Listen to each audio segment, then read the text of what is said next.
বাবা আমাৰ কাশী বিশ্বনাথ মন্দিৰৰ 4 নম্বৰ গেট এইটোৱে VIP এন্ট্ৰি হয় মাজে মাজে যেতিয়া ধৰক অহাকালি মানে 27 তাৰিখ আগামী মানে 27 তাৰিখে আমাৰ দেশৰ প্ৰধানমন্ত্ৰী নৰেন্দ্ৰ মোদী ডাঙৰীয়া আহিব বুলি শুনিছোঁ আৰু তেখেতে অহাকালি এইটো গেটেৰে এন্ট্ৰি কৰিব আৰু আমাৰ ভাগ্য থাকিলে তেখেতকো লগ পাম দেখা পাম 4 নম্বৰ গেট কাশী বিশ্বনাথৰ ৰাকেশ বতল কেনে আহিছে অলপ ঠাণ্ডা আহিছে না অলপ বঢ়িয়া ঠাণ্ডা বতল লাগিছে হাৱা আহিছে এতিয়া বৰ্তমান অলপ ভাল লাগিছে আৰু মোৰ মনটো আৰু আপোনালোকক দেখুৱাইছোঁ অলপ 4 নম্বৰ গেট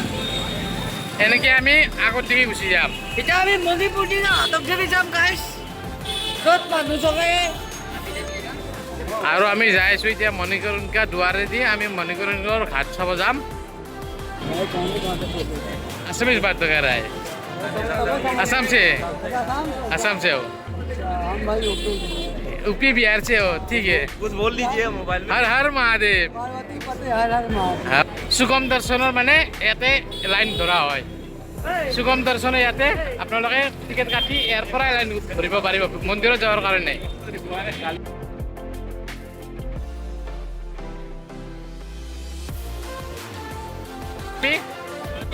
আৰু আমি বৰ্তমান যাই আছোঁ মণিকৰণিকা ঘাট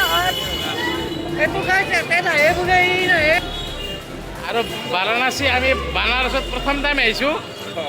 চালোঁ জেগাখিনি বৰ ধুনীয়া লাগিছে ভাল লাগিছে আপোনালোকে আহিব আৰু হৰ হৰ মহাদেৱ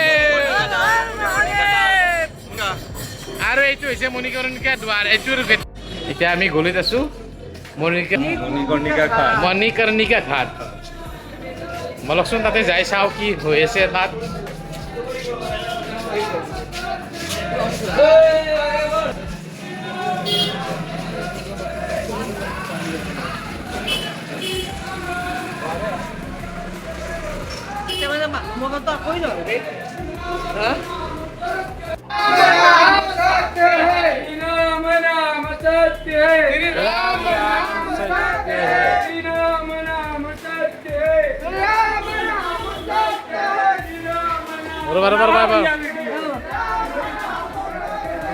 এয়া দেখিছে মণিকৰণিকা ঘাটত যাই আছোঁ বৰ্তমান আমাৰ কাষেৰে লৈ গৈছে